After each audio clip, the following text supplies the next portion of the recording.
Hey friends, today I found out that Anthony Bourdain passed away from a death by suicide, and a few days earlier Kate Spade had passed away from the same.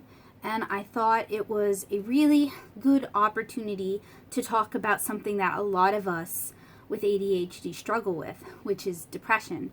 Depression and anxiety are comorbid with ADHD, and while I have a long form vlog, which is a little raw and intensely personal about my personal experiences with depression, particularly those from my most recent bout in 2015, I wanted to share something a little bit more uplifting for those of you who might need it.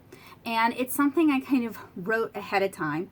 And unfortunately, I don't really have a good recording setup where I can record to you guys while reading it. And I didn't want to do sort of an overlay of words over like images. So I'm just going to read it to you guys, and I apologize. But I think it's really important, and I want to make sure that I say everything the way I meant to say it. I wanted you guys to know that you are strong even if you deal with depression. You are strong even if you deal with anxiety. You are strong even if you are sad, even if you cry, even if you rage. You are strong for existing, because this can be a hard world to exist in. You are strong if you need to take a hiatus. You're strong if you need to stop what you're doing because it's hurting you. We are adaptable creatures designed to learn and grow. That said, people often act surprised when someone who seems happy, who's famous, popular, or seems strong commits suicide. None of these elements mean you aren't depressed. It just means people don't know you're depressed, or write off your depression because you're too rich/famous/fulfilled to be depressed. But depression, like a parasite, doesn't care. It feasts on the weak and the strong. It feasts on those who have it all and those who have none, and everyone in between. Depression doesn't care who the victim is or what they've done or haven't yet done. Depression feasts regardless. Depression can be situational. It can be dysphoria. It can be hormonal. It can be chemical. It can be all of the above. But it doesn't make you a bad person or a weak person. And it doesn't mean you have to be strong to carry others. We can carry one another. Comics is a hard life. Isolation, instability, lack of income, lack of emotional support, long hours, physically grueling work. Comics will eat you alive, just like depression. And conventions is a hard life for artists. Most of the above applies, but we're expected to be on at the convention. Friendly, approachable, funny, infinitely interested in others, but not pushing the sale too hard, despite our income depending on it. We have to be liked. Convention sales are a lifestyle purchase.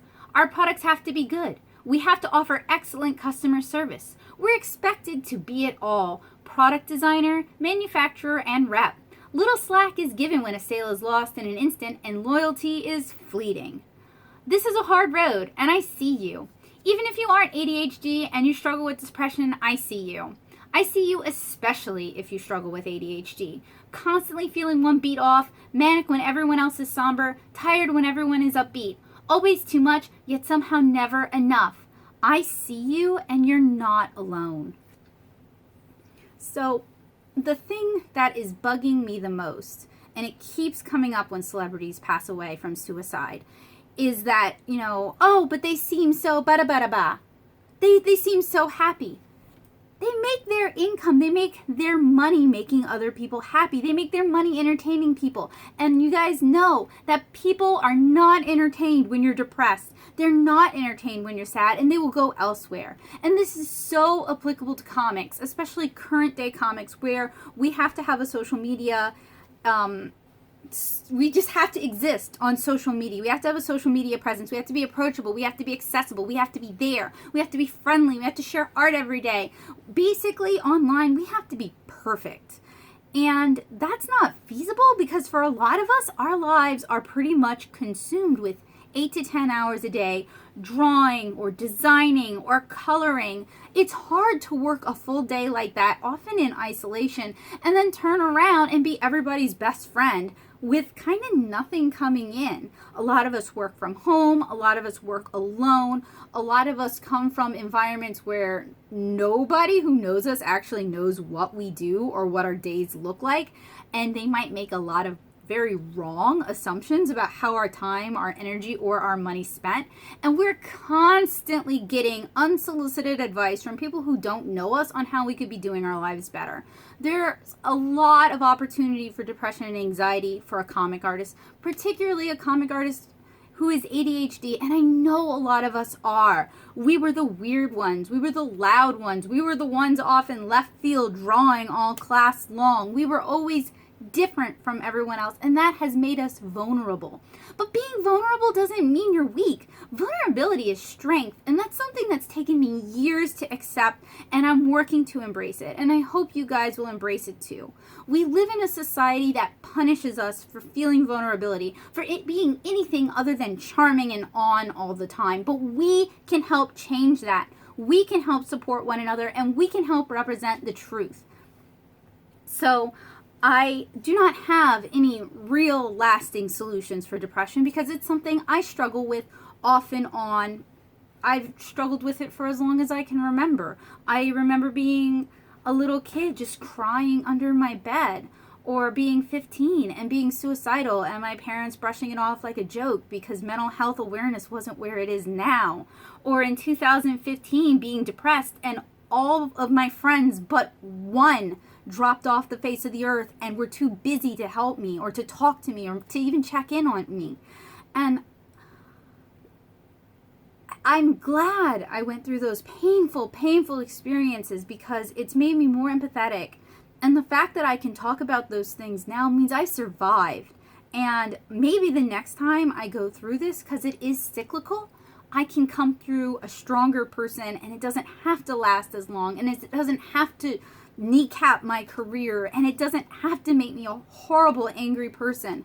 Maybe the next time I'm depressed, I'll have the strength to find someone who I trust who will take it seriously and talk to them about it. Maybe I'll have the strength and the financial means to seek professional help from someone who is trained to help with this. So I'm seeing a lot of people today, and this could be comics Twitter, saying reach in. But the thing is, a lot of the people who are reaching in, the reason they know to do that is because they've struggled with it themselves.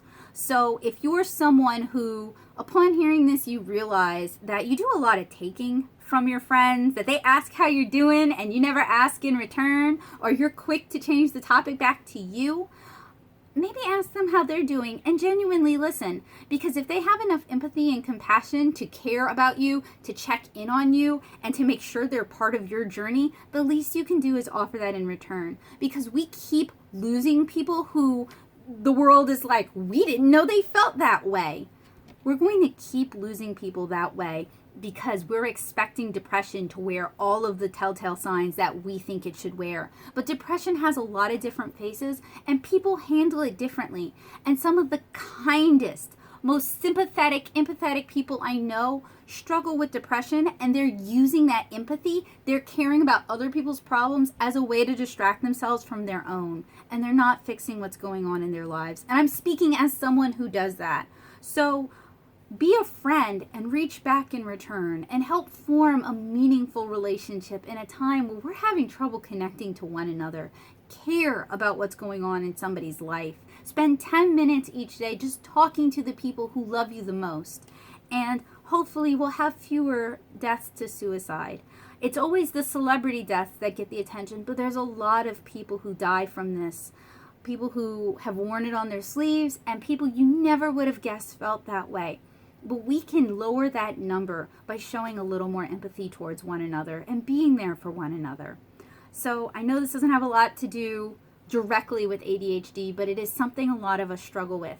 If you guys are interested in my long, raw, rambly depression talk, you guys can click the card here to check that out. I'm going to have it unlisted because it's very sensitive and it has some sensitive family information that I don't necessarily want to trot out and use, and it hurt the people I've mentioned. So thank you guys so much for watching. Just know that you are strong just for existing, and you are enough for being here. I love you guys.